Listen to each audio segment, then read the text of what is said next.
तर मंडळी मी आत्ता आली आहे साताऱ्यातील एका खूप पांडवकालीन मंदिरामध्ये आणि हे खूप छान पांडवकालीन मंदिर आहे. ते मंदिर दाखवते मी तुम्हाला कुठलं आहे. हे जे सगळं पांडवकालीन केदारेश्वर मंदिर आहे, इथलं दाखवते मी तुम्हाला. सगळं सुंदर मंदिर आहे. तुम्ही आला ना इथं परळी म्हणून इथं गाव आहे साताऱ्यात, त्याच्या पुढंच म्हणजे त्या गावातच हे मंदिर आहे.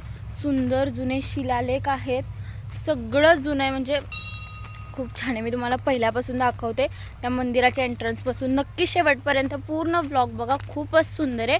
आणि आपल्या इथं आता पांडवकालीन बघायला मिळतच नाही, त्यामुळे हे खूप बघण्यासारखं आहे बघा. कारण मला पण माहीत नाही आहे पांडवकालीन, मी पण बघून चकित झाली आहे. खूपच सुंदर मंदिर आहे, सुंदर. आणि पांडवकालीन श्री केदारेश्वर मंदिर, तर हे आहे केदारेश्वर मंदिर. हे सगळे शिलालेख आहेत, त्याच्यावर काय दिसतं ते नाही मला माहिती, पण हे सगळे आहेत शिलालेख. ओ, ह्याच्यावर 3 चित्र आहेत, 1 2 3, ह्यांचा काहीतरी इतिहास असणार आहे. हां, हे इथं मला दिसतं ही फक्त महादेवाची पिंड आहे, हे मला दिसतंय. तर एक मूर्ती ते हात जोडलेली आहे, खूपच सुंदर आहे, खूपच. इथं पण एक असं हातासारखं इथं पण दिसतंय, 1 2 3 4 5 बोटं दिसतात. इथं पण पिंड आहे, नंदी. इथं पण 2 मूर्ती आहेत, काहीतरी युनिक आहे, युनिक. इथं पण ना 2 युद्धाच्या चित्राचं आहे, दिसतंय ते खरं. ह्याला अजून नीट केलं ना, व्यवस्थित त्याचं रक्षण केलं ना, तर खूप छान होणार आहे. सुंदरच आहे, सुंदर. तुम्ही पण सांगा मला लास्टपर्यंत व्लॉग बघून की कसं वाटलं. आणि तुम्ही नक्की साताऱ्यात आल्यानंतर इथं नक्की विजिट करा, खास कर तर लहान मुलांनी बघितलंच पाहिजे आणि मोठ्यांनी पण. हे पण बघा, हे ना पूर्ण महादेवाचीच काहीतरी स्टोरी लिहिलेली आहे.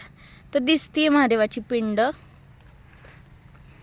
कारण मला पण काय माहीत नाही, त्यामुळे मी तर काही सांगू शकत नाही. चुकीचं तर सांगून काय उपयोग नाही आहे. पण एवढं मात्र आहे, काहीतरी महादेवाच्या पिंडीचं आहे. तर तिथं पण एक मंदिर आहे, जाऊया आपण तिथं पण. मी आत्ता दाखवले तुम्हाला सगळे शिलालेख. आणि हे जे आहे ते हे आहे पांडवकालीन मंदिर, केदारेश्वर पांडवकालीन मंदिर. मन शिलालेख बघितलं ना तुम्ही, किती सुंदर मंदिर आहे, सुंदर.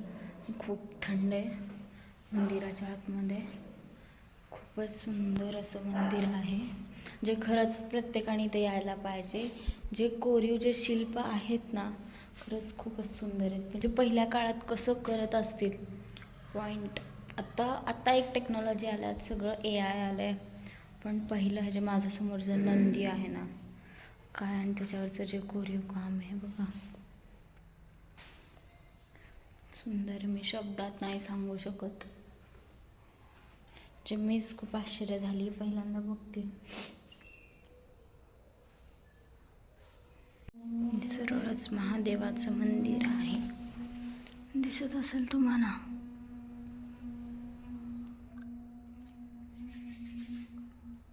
हे जे पांडवकालीन मंदिर आहे ते 700 ते 800 वर्ष जुनं पांडवकालीन मंदिर आहे.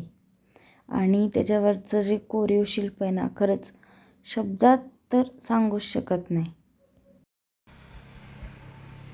केवढे मोठमोठे दगड होते आणि पहिल्या काळात.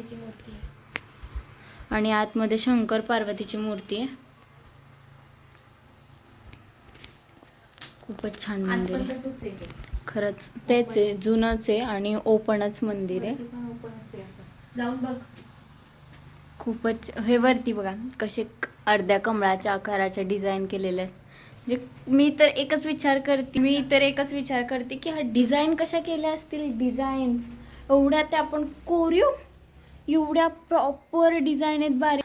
हे बघा, ह्या प्रॉपर अशा डिझाईन आहेत, प्रॉपर. खरंच यार, हे करणारे लोक हॅट्स ऑफ, छानच आहे. इथं पण काहीतरी चित्र आहेत जुने. खरंच सुंदर आहे, सुंदरच आहे, सुंदरच. जे मी ना खरं सांगते, ह्या जे आता जेपर्यंत बघितलं ना, ह्या 2 मंदिराला ना मी शब्दातच सांगू शकत नाही. जे तुम्हाला फोटोत वगैरे दिसत असेल, पण जिथे येऊन जी रिअल ब्युटी आहे ना जुन्या काळातली, कारण आपल्याला आता कुठं जुन्या काळातलं बघायला मिळत नाही. येऊन जाऊन कशात फोटोत व्हिडिओत बघतो. पण जे चा ब्लॉग कसा वाटला ते मला नक्की कमेंट्समध्ये सांगायला विसरू नका. आणि माझ्या चॅनलला लाईक करा, शेअर करा, कमेंट्स करा आणि यो मंडळी सबस्क्राईब करायला विसरू नका. आणि हा ब्लॉग जास्तीत जास्त पोचवा. कसा झाला तो पण मला कमेंट्समध्ये सांगा. बाय.